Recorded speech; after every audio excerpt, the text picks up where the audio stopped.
Are you curious how I plan for a new homeschool year as a former teacher? Or maybe you've tried planning out your homeschool curriculum and it just isn't working. If that's the case, today I want to share my 5-step process for how I plan lessons for a new homeschool year and how I plan lessons when I'm teaching my kids how to read. I love this topic about planning for a new homeschool year, and it actually comes from a question that I've received by email. The question says, I'm planning for my son to start August 15th. I have picked out all of his subjects, and now I'm going to start looking at planning each subject. I'm a little nervous on planning the details for each subject. If you have a question that you would like me to answer on the YouTube channel or the podcast, you can send me an email at sarah@homeschoolingforhim.com. Okay, so the first thing that I do when I'm planning for my new homeschool is I choose all of the curriculum that we're going to be using for the year.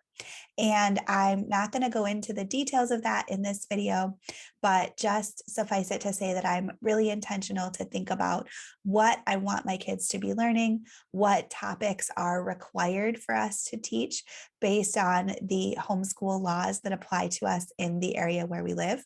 And I'm also thinking about my family's values and what things are really important for us that our kids learn. Once I've done that, and once I've chosen the specific curriculum that I want my kids to be using for the year, then I'm going to spend some time taking a look at each curriculum and planning exactly how we're going to be using it. And that's what I want to talk about in this video today. So, the first thing to consider is that sometimes your curriculum is planned for you. And I love finding curriculum like this because it makes my job as a homeschool parent so much easier. So, my reading curriculum, Reading Better Together, is actually structured this way. And what happens is that when you take a look inside the curriculum, you will see that there are 4 lessons for each week for 16 weeks. And the lessons are actually organized that way. So it'll say week 1, day 1. Week 1, day 2. And this is really helpful when you're planning because all you need to do is open to the next day and the lesson is planned for you. It's already structured to be the right length of time to match your child's attention span for their age. And it is all ready to go and already planned. And there are a lot of homeschool curriculums and reading curriculums that are structured that way. And that is a really awesome thing because it takes out 90% of this process. If your curriculum is not structured that way, that's okay. There are still some things that you can do to help with the planning, but it just will take a little bit more time. So the next thing that I'm going to do if my curriculum is not already divided up by days like that is to take a look at the whole curriculum and figure out just how big it is. So a lot of times that means looking at the number of pages and figuring out how many there are. So if it's a workbook, I'm going to flip to the end and see how many pages are in the workbook. Or if it's a novel that we're reading, I might see how many pages are in the novel. And then I want to think about how long it's going to take my child to complete this whole thing. So is this something that we want to complete in one school year or something that we want to complete in maybe a semester or a quarter or even a month? And I'm going to count how many weeks or days we might have that we would want to take on this curriculum. So if it's a full year curriculum and I'm going to do it for an entire school year, then I might use 36 weeks as my example. And so I'm going to take the total number of pages in the resource and I'm going to divide it by the number of weeks in our year.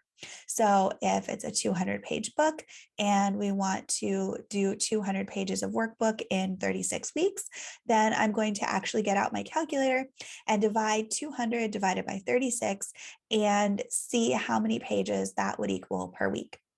So I like to do it by week because that helps give me a little bit more flexibility in our homeschool, but you can also do it by day as well. From there, the next thing that I'm going to do is take a look at the number that I have found and actually look through the book. So in my example here, if I'm trying to complete the workbook in a year and I divide the number of pages in the workbook by the number of weeks, and I figure out that we need to do 10 pages of the workbook a week in order to finish it in a year, I'm going to take a look at the workbook and see if that's reasonable. So I'm actually going to page through the first 10 pages and also 10 pages somewhere in the middle or the end, because sometimes the resource will get a lot more complicated or a lot more in depth as the year goes on. And so it's important to consider what it would be like to do 10 pages at the beginning, but also what it would be like to do 10 pages at the end. So I'm going to kind of page through and see if 10 pages a week seems like something that might be reasonable for my child. And at this point, I'm just making my best guess, but you do know your child. So you want to kind of think about things that you've noticed or observed about your child. You want to think about your child's attention span and just how the subject usually goes for them. And usually you can get kind of a good intuition or an idea about whether or not this might be something that's doable for your child. And if it seems like it is, then great, you're ready to move on.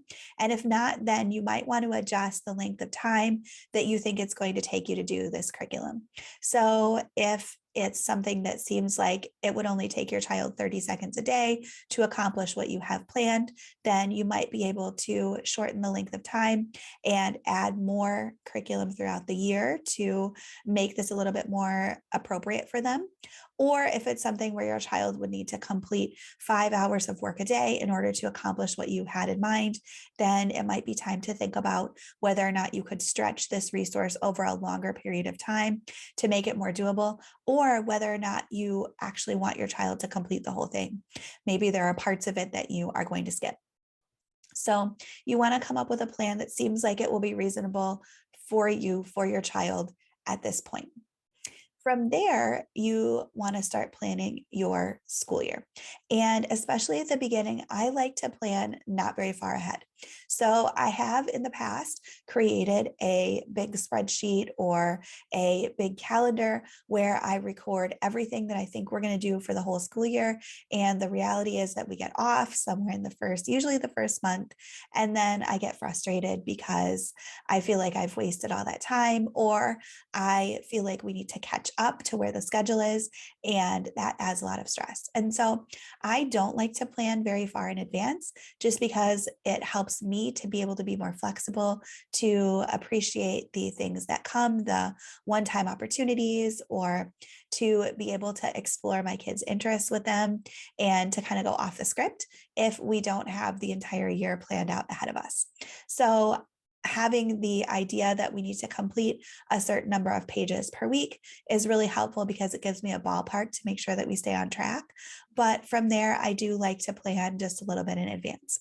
So especially at the beginning of the school year, I'll usually plan out the whole first week and then stop, because I want to make sure that I'm not doing a lot of lesson planning during the first week, because usually there's enough other things that come up, just trying to problem solve different things with our kids or working through the new back to school routines, that I'm not going to want to spend a lot of time in the evenings lesson planning for the next day.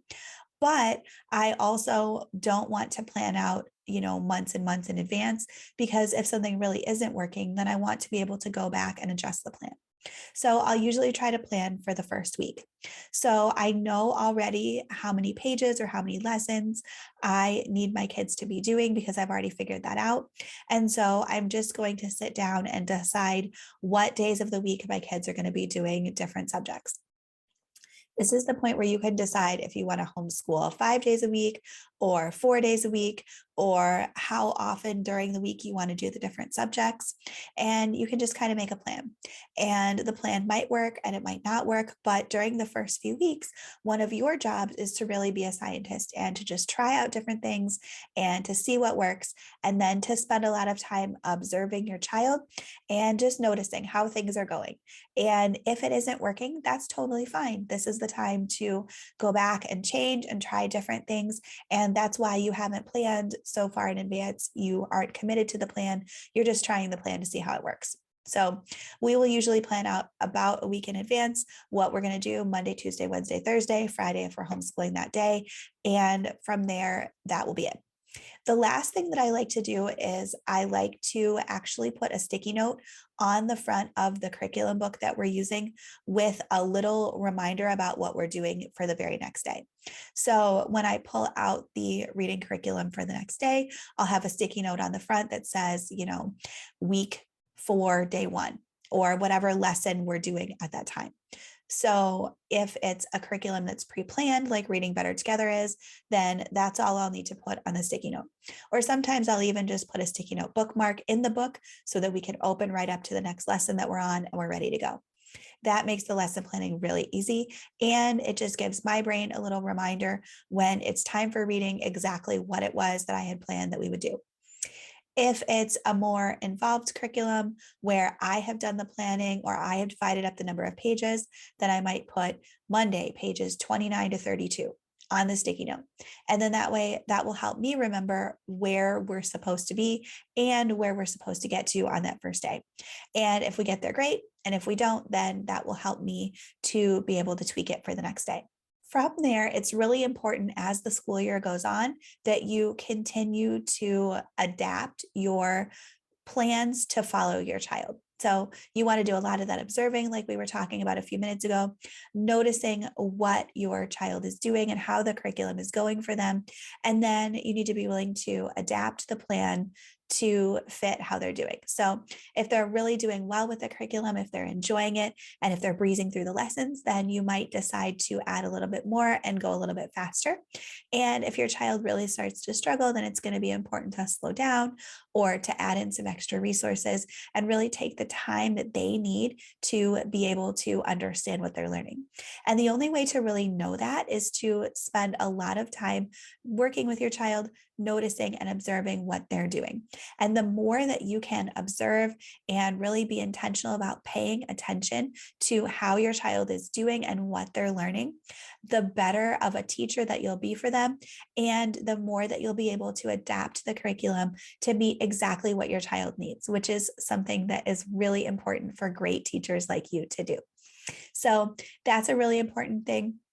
And then another thing that you want to do is to try to include just a little bit of wiggle room in your plans as much as possible. So try not to plan that the curriculum is going to take you up until the very last minute of the school year to finish, because then that doesn't give your family any flexibility to be sick or to have a last minute opportunity to do something come up and choose to do that instead of following the plan. And sometimes that flexibility is really important because often that's when the best learning occurs. So hopefully this was helpful in giving you some thoughts about how to plan for your school year.